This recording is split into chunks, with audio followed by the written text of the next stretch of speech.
Hello friends, હું આરતી આજે તમારી સાથે શેર કરીશ સાંજ માટે થેપલા કે પરોઠાની સાથે ખાવાની મજા આવે એવું કાચી કેરીના ઇન્સ્ટન્ટ અથાણાની રેસિપી.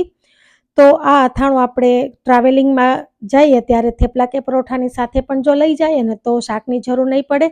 આ અથાણું બનાવવા માટે માત્ર 7 થી 8 મિનિટની જ જરૂર પડે છે, ફટાફટ બની જાય છે. અને જો ઘરમાં કોઈ શાક ન હોય ત્યારે તમે આ અથાણું બનાવો છો તો રોટલી સાથે પણ ખાવાની ખૂબ જ મજા આવે છે. તો ફ્રેન્ડ્સ, વિડીયોને સ્કીપ કર્યા વગર એન્ડ સુધી જુઓ. તો આ અથાણું બનાવવા માટે મેં અહીંયા 2 નંગ જેટલી તોતાપુરી કેરી લીધી છે. વજનમાં આશરે 400 ગ્રામ જેટલી છે. અને હવે આ કેરીને આપણે સારી રીતે પાણીથી ધોઈ અને કોરી કરી લીધી અને તેની આ રીતે આપણે છાલ કાઢી લેવાની છે. ફ્રેન્ડ્સ, હું છાલ કાઢું છું ત્યાં સુધીમાં જો તમે મારી આ વિડીયોને લાઇક અને શેર ન કર્યો હોય તો કરી દો, અને ચેનલ પર નવા હોય તો સબસ્ક્રાઇબ કરી સાથે આપેલું બેલ આઇકન પ્રેસ કરી દો, જેથી આવનારા દરેક નવા વિડીયોની નોટિફિકેશન તમને સૌથી પહેલાં મળી જાય. તો જ્યારે આપણે આ અથાણું બનાવીએ ને ત્યારે આ કેરીની છાલ કાઢીને જ આપણે અથાણામાં ઉપયોગમાં લેવાની છે. મેં અહીંયા તોતાપુરી કેરીનો ઉપયોગ કર્યો છે. તમે આમાં રાજાપુરી અથવા તો કેસર કેરીનો પણ ઉપયોગ કરી શકો છો. તોતાપુરી કેરી અથવા રાજાપુરી કે કેસર કેરી જે ગમે તેમાંથી આ અથાણું બનાવશો, આ અથાણું એટલું જ સરસ ટેસ્ટી એવું બનશે.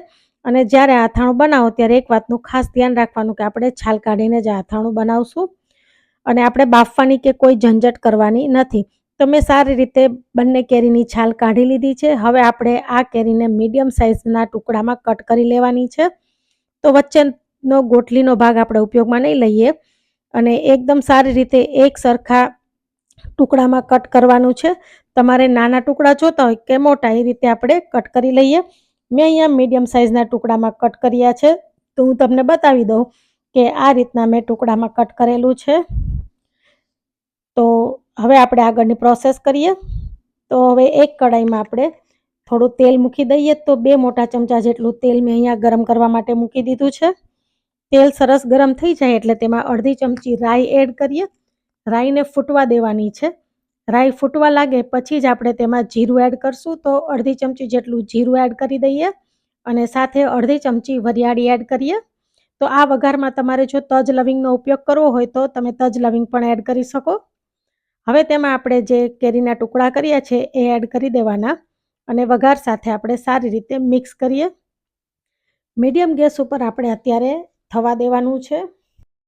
તો વઘાર સાથે કેરી એકદમ સરસ મિક્સ થઈ જાય અને આ કેરી ફટાફટ ચડી જાય એના માટે આપણે અહીંયા પહેલાં તો નમક એડ કરી દઈએ. તો અહીંયા આપણે સ્વાદ પ્રમાણે નમક એડ કરીએ. તો મેં લગભગ અડધી ચમચીથી થોડું વધારે એવું નમક એડ કર્યું છે. તમારે ઘરમાં જે પ્રમાણે નમક એડ કરતા હોય એ પ્રમાણે એડ કરી દેવાનું. અને સાથે આપણે અડધી ચમચી જેટલી હળદર એડ કરી દેવાની છે. તો હળદર પણ મેં એડ કરી દીધી છે. હળદર અને મીઠું સારી રીતે આપણે મિક્સ કરી દઈએ. અને આ કેરી જ્યાં સુધી સોફ્ટ થાય છે ત્યાં સુધી આપણે આ રીતે વચ્ચે વચ્ચે ચમચો ફેરવતા જઈ અને થવા દેવાનું છે. કેરીની આપણે છાલ કાઢી લીધી છે એટલે આ કેરીને ચડતા વાર નહીં લાગે. લગભગ 4 થી 5 મિનિટની અંદર જ આપણી કેરી એકદમ સરસ સોફ્ટ થઈ જશે. ગેસની ફ્લેમ મીડિયમ ટુ સ્લો કરતા જઈ અને આપણે કેરીને ચડવા દેવાની છે.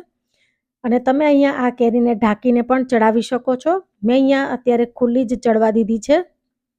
તો વચ્ચે વચ્ચે આપણે ચમચો ફેરવતો રહેવાનો એટલે કેરી એકદમ સરસ બધી જ બાજુ ચડી જાય, અને બધી જ કેરી એકદમ સરસ ચડી જાય.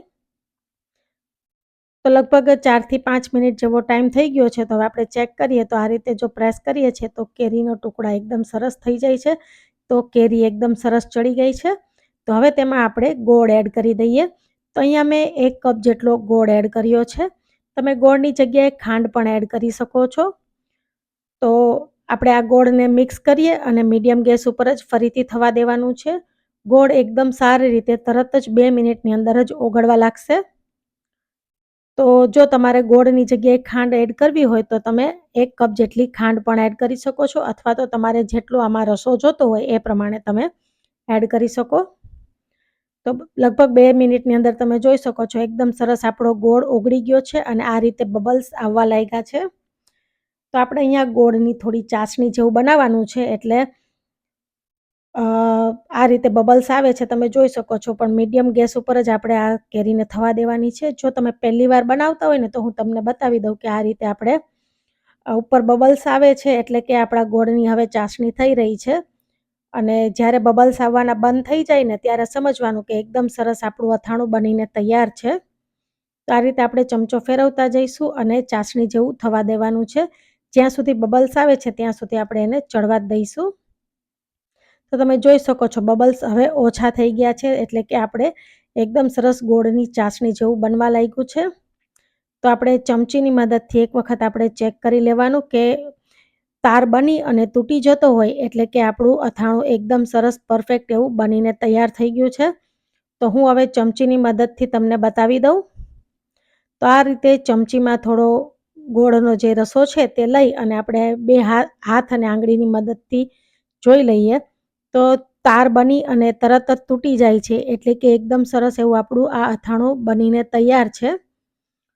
તો હવે આપણે ગેસની ફ્લેમને બંધ કરી દેવાની છે અને ઠંડુ થવા દેવાનું છે. તો રૂમ ટેમ્પરેચર ઉપર આવે ત્યાં સુધી આપણે એને ઠંડુ થવા દઈએ. તો એકદમ સરસ એવું આપણું અથાણું આ ઠંડુ થઈ ગયું છે અને તમે જોઈ શકો છો કે પહેલાં કરતાં થોડું ઘાટું પણ થઈ ગયું છે. તો હવે તેમાં આપણે બાકીના મસાલા એડ કરીએ. તો 2 ચમચી જેટલું લાલ મરચું પાવડર એડ કરવાનો છે અને સાથે અડધી ચમચી ગરમ મસાલા પાવડર એડ કરીએ. જો તમે તજ લવિંગ એડ કર્યા હોય તો ગરમ મસાલા પાવડર એડ નથી કરવાનો. તો મેં અહીંયા તજ લવિંગ એડ નથી કર્યા એટલે મેં અડધી ચમચી જેટલો ગરમ મસાલો એડ કર્યો છે, જેનાથી અથાણાનો સ્વાદ એકદમ સરસ આવશે. અને બધું સારી રીતે મિક્સ કરી દેવાનું છે.